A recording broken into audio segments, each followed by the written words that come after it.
Hello, in this video we will discuss language diversity in the context of the American public school system. First of all, let's talk about a little bit about the current research on immigration. And as you'll see, um, immigrants make up the largest population of linguistic diversity in schools, so they kind of go hand in hand. In addition, immigrants are the fastest growing group of students in the United States. If you're comparing all the different subgroups, immigrants are the number one fastest growing. The anticipation is that by 2025, which is not that far from now, 25% of the immigrant students coming into America will have limited English proficiency, which lets us know that these students are immigrating from countries where English is not the native language.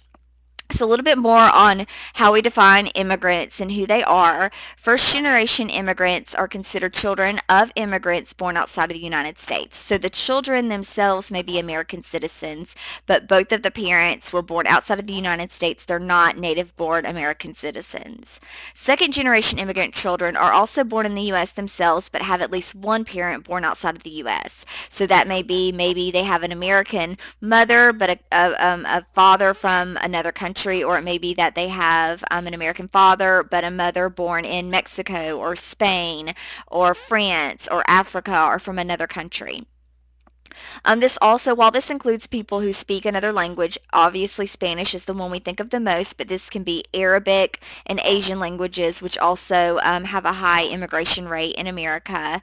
You can also look at groups that speak English but speak a different dialect, which we'll talk about a little bit more in a minute. But they speak native English, but the grammar, the sentence structure, or the vocabulary that they use might be somewhat different and not what we consider the standard English, American English.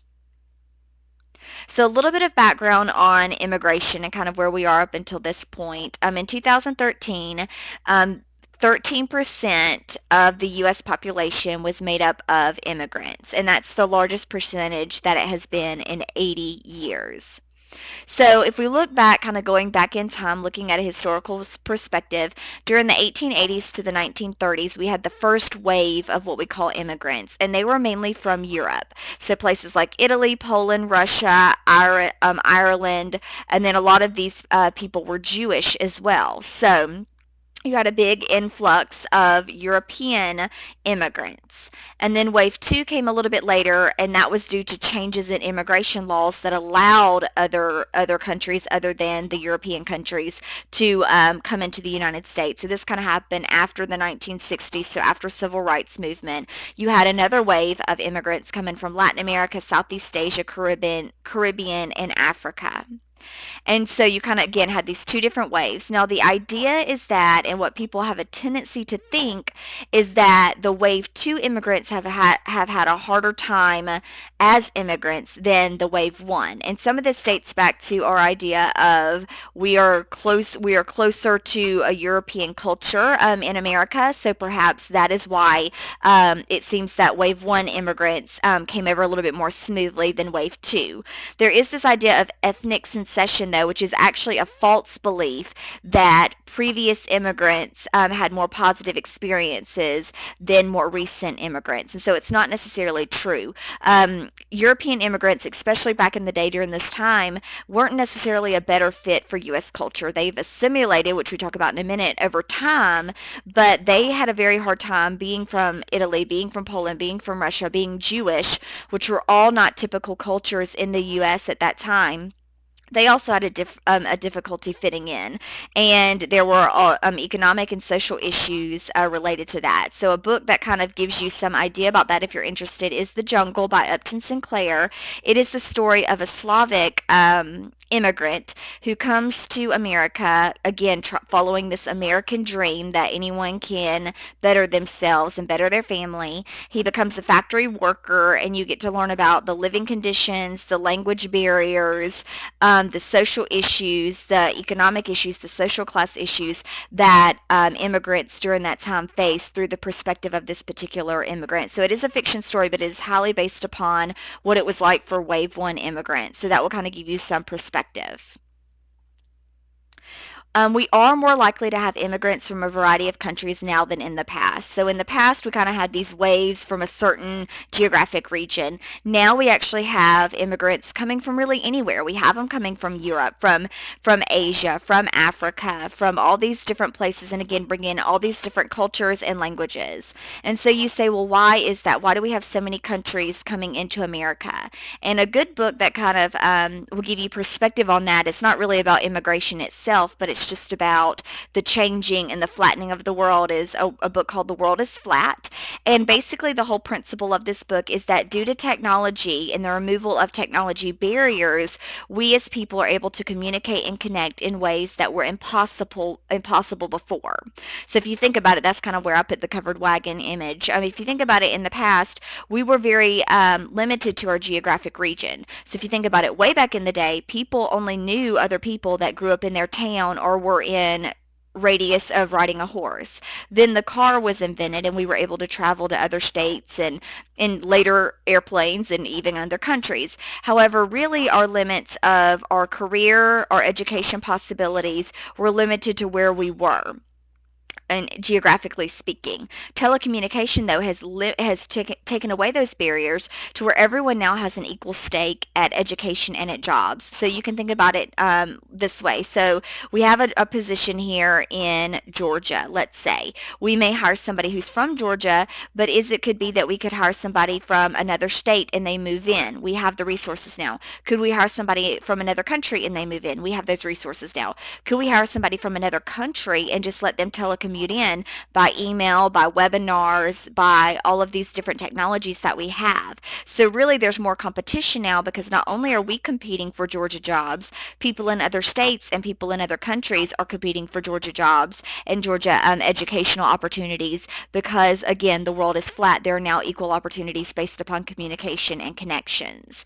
So that has led to this idea of globalization, where we are so interconnected that people now have more of a need to move more fluidly among different countries because of the possible opportunities that are there.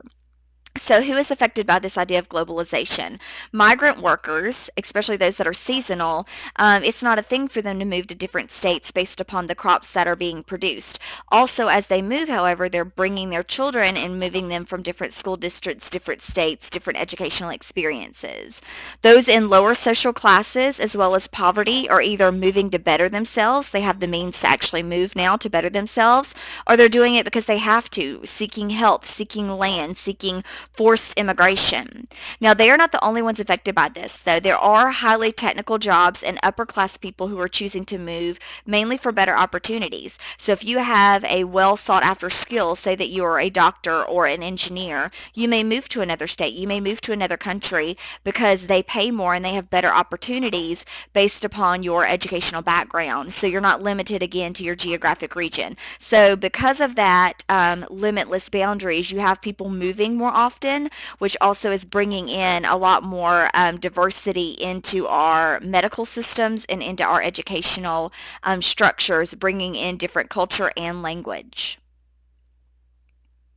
So the idea behind this, though, is the idea of assimilation, which is when someone moves to America and they're from another country, be it a migrant worker, be it a doctor, be it somebody of different statuses. They're moving into America. They've come from a different culture. Assimilation is the idea of losing that native culture, be it their language, belief system, dress, religion, food, anything that is unique to their culture, while attempting to fit in to their new culture. So if we have someone moving in from Europe or moving in from Africa or moving in from an Arab country, what part of their culture are they going to let go of and lose in order to fit in with the American way? And again, think about what we talked about before. Groupism versus individualism is even a mindset beyond the actual physical dress, religion, food that they might be giving up. And so two examples of assimilation in the past, one is actually of the past, one is kind of now, is the losing of the Native American culture. So when Europeans settled in America and Native Americans were really forced to assimilate with us in our European schools, in our European mindsets, they were asked to give up a lot. Their dress, their Native American dress, their Native American customs, their Native American language, their Native American religion. And so here are some images of Native American people and then dressed as when they were quote unquote Americanized or assimilated into the American culture. Again, they were taught to dress a certain way. They were taught to speak a certain way. When they went to American schools, it was very prominent to be told you were going to give up your Native American person. You're no longer going to be called by your Native American name. They were given new names, new clothes. They were taught that they had to go to a new religion. They couldn't even worship their own pluralistic religion. So a lot of changes there. Now, if you want to compare it to kind of what we have in America today, think about the pressure of especially Arab women to conform to American dress in religion or risk being shunned. So, especially with kind of our culture and mindset on the Arab nations because of past experiences, if you were to see an Arab woman dressed in a certain way, there is kind of a pressure, and they have been shunned in some places based upon their religious background and their dress. So again, this assimilation is kind of still there, but it's been more prominent in the past. What we see happening more so now is what's transculture being where the students or the different groups are able to keep some of their cultural elements, so maybe their language, their religion, their dress, while they're still molding to fit into our new culture. So they're not giving up their past culture for their new culture, which is more likely to happen with today's immigrants, which brings us to the conversation of language, which again, they're not necessarily asked to completely give up their language. We're trying to figure out, where does their old language fit with their new English language? Where does their native language fit with the English that they're learning here in America?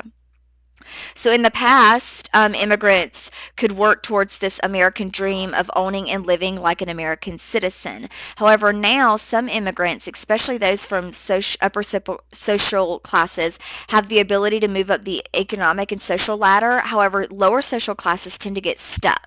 So that's also a difference between past immigration versus now. In the past immigration, pretty much if you moved here, you were able to move up the social ladder with this American dream. If I work hard enough, I can gain political power, I can gain economic power and move myself up.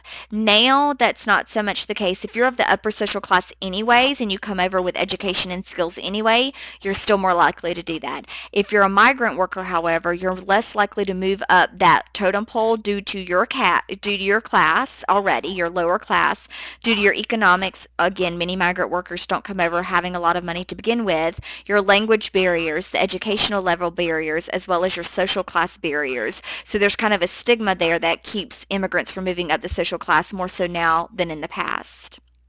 Also, again, immigrants are more diverse than they've been in the past, making it hard for us to just lump everybody into one category. One disadvantage that a lot of immigrants have is that they're not aware of the opportunities the educational system can provide them and their children. So again, we have this idea of free appropriate public education, to where even immigrant students who don't speak English will be given a free and public education system, and they can tap into all these different special resources. But a lot of immigrant parents and immigrant students, especially if they don't speak English, are not aware of those opportunities. So here's a list of the highest immigration levels in U.S. schools, so a list of the schools there, and you can kind of almost guess where and why some of those have those, being on border areas, and again being in Alaska and Hawaii that have large groups of non-Native Americans anyways. So, but let's talk a little bit about dialects that we mentioned before. Those also factor into the language diversity. They're not necessarily by immigrants, though. They're usually by American citizens. So they speak the same language, so they still speak English, but they use different pronunciation, grammar, and vocabulary. The book says that this is more of a political thing than an actual linguistic difference. One example is of a drastic dialect difference is the Chinese language. They use Cantonese and Mandarin. And actually, it's been said that if you speak one or the other, you totally don't even understand the other group. So that dialect there's a sharp difference between them. Something that we can compare it to is British English versus American English. So if you look to the the side, there's some food that is how we pronounce it, or what the words, the vocabulary words we use for British English versus American English. And so sometimes that can cause a diversity, even though we are all still speaking English. Your book also talks about the idea of an African American Black English, or also called Ebonics, which is another form of English with different grammar structures, vocabulary. They're still speaking English, but it's a different structure, and so it is recognized as a different language. And so really when we speak of this quote-unquote standard American English, there isn't a such thing as a standard American English due to all the different dialects that we have that's based upon ethnic background and regional, and as well as heritage. So really the only standard American English that we have is in writing. That's the only one that we can clearly say this is correct, this is incorrect in writing, because oral language, there's so many dialects, it's hard to nail down. So let's talk a little bit about the different federal policies and laws related to language education, and somewhat that have somewhat kind of shaped where we are at this point. So I hit some of the highlight ones. I don't go over all of them, but one major one, which is kind of the starter, is 1965, the Bilingual Education Act, which basically the result of this was the idea that we have to provide education to those who have economic as well as linguistic disadvantages. So we have to do something for these diverse learners who are coming over and are not speaking English. Really what this did is gave money to fund programs. There's a huge disadvantage and limitation to this policy in that it didn't specifically define what these programs for English language learners should look like and what instructional strategies should be used. So we're still debating that, which we'll get to later. But again, this act mainly just said there's funding available, we'll put funding aside, but it promoted research in the area, but it didn't give us a lot of specifics. So later on, almost 10 years later, in 1974, there was the Lau versus Nichols case, which found that providing the same resources to English language learners is not the same as teaching them at the level they need. So we can't just throw money on it. We can't just say, you know what, let's give them extra resources, let's give them the same resources, let's give them some more money, let's give them all this stuff, and eventually they'll learn English. That was not sufficient. So that brought about a federal need to have schools actually choose a program and have it in place for English learners to be identified and assessed. So that kind of made it a little bit more concrete that you actually had to have a program now, but it wasn't specific enough to actually pick a program or to actually define an instructional strategy. So again, a couple years later in 1982, Plyer versus Doe found that students cannot be denied free public education because of their immigration status. So this is an interesting take, especially for public schools, because you could have illegal immigrants come over and their children would still be educated using a free public education. They couldn't be denied that based upon their immigration status or their citizenship. So, but from this, we can kind of draw that there still isn't an official policy or decision on specific instructional strategies or programs that schools are going to use to teach English language learners. And again, this is probably political because there's kind of a debate going on. Some political groups believe are more on the side of English only. So all students should learn English. They should be taught in English. Immigrants should eventually learn English, and English should be the way that we go. Some political groups, on the other hand, believe more in bilingualism, that believe that immigrants should also be taught in their native languages, and that even some extremes believe that U.S. citizens should also benefit from learning other languages. So one is kind of English only, and then the other kind of end of the continuum is bilingualism. Everybody should speak a lot of different languages. So that debate that continuously goes back and forth is probably why we don't have a nailed-down instructional program to help the English language learners, which is kind of at a disadvantage because everyone's kind of doing their own thing at this point. So your question is, okay, well, what are the actual instructional programs that we have for English learners? And again, keeping in mind there isn't an approved one. There isn't a best method. This is all still kind of at a debate. And if you go to different schools, you will hear them talk about what different programs they use, and you see they may not be the same program. So here are 5 different options that have been used for instructional programs for English learners. And again, English learners are people who do not speak native English, and so they're learning English as they're in school. One is and they're kind of on a continuum. You see they're kind of different extremes. So one end of the extreme is the submersion program, which English learners or EL students are not given any specialized instruction in their native language. They are put in the regular classroom. They are again submerged in the English language. They are forced to sink or swim. They are taught only in English, given no specialized instruction, and that is actually now illegal in the U.S. because of some of those laws and policies that we just reviewed. Because it was found that it wasn't working. Throwing resources, throwing money was not working. You're not just going to learn English by being submerged in it. So the next option is English as a second language, or ESL, which is a common practice used in American schools and what you'll see a lot in the school systems now. Their regular instruction is not given in the native language.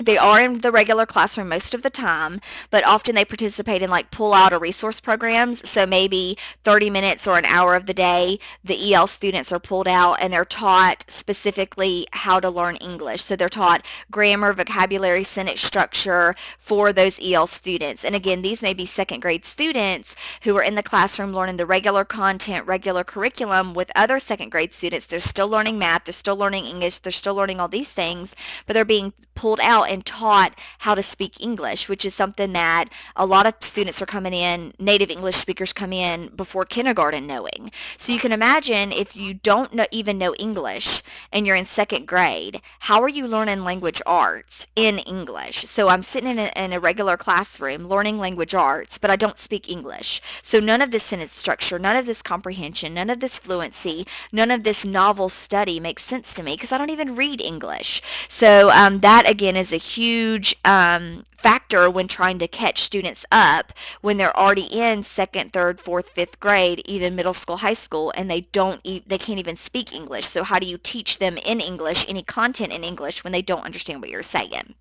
So we'll keep moving to transitional bilingual education, which they get some instruction in their native language. The goal is to, though, have them transition into English only within 1 to 3 years, which again is very difficult because it's very hard to become fluent in a language without being completely submerged in it and still learning the content of math, science, social studies, all these different things. So a little bit further than that is maintenance bilingual education, which again, they do receive some instruction in their native language, usually kindergarten through sixth grade, but the goal is to have them proficient in both languages. So now we're moving more on that side of continuum of preservation, of keeping of both languages, while the early ones were more getting rid of them. The last possible instructional program is dual language program, which is where all students, so those that are native English speakers or those that are not, receive instruction in both languages, and the goal is for everyone to become bilingual. The question with that is, though, what languages are we picking? Obviously, for us, it sounds most natural to do English and Spanish. It's the majority of our immigrants and English learners are Spanish, but what if you have someone that comes in that isn't natively speaking Spanish or English and needs it? How bilingual do we become? And again, how do we teach all of that? So the last kind of slide here is, why can't we make a decision? Why can't we make a decision as to what to do for those students or make a decision on the instructional purpose? And the reason, again, is somewhat political. If we accepted more language into the United States, would those people be able to gain more power? So if we said this is another official language in the United States, we taught that language, everyone learned that language, would the native English, native speakers of that language have more power? And would those who speak English therefore lose power? So again, a lot of it is a political power struggle here. Also, remember the American way in individualism and the idea that we can all, the idea of American pride and the idea of English only, and that's where some of it comes from, is a pride thing and is a cultural heritage thing. But also keeping from a teacher's standpoint, how hard would it be to teach students who don't even know English? Again, giving that situation of they're in second or third grade, you're trying to teach them math, science, history, but they don't even speak English. They don't even read English. So how are we going to read this textbook about history and learn history content when they don't even read English? So how difficult is that going to be? And what if you don't know their native language, which most teachers do not? So what if you can't even speak to them to translate? Also, how do you also, in addition to teaching them English, try to teach them the curriculum and the content that you're already responsible for? So the math, the history, all those things that you already have to teach, and now you're trying to teach them to speak English on top of it.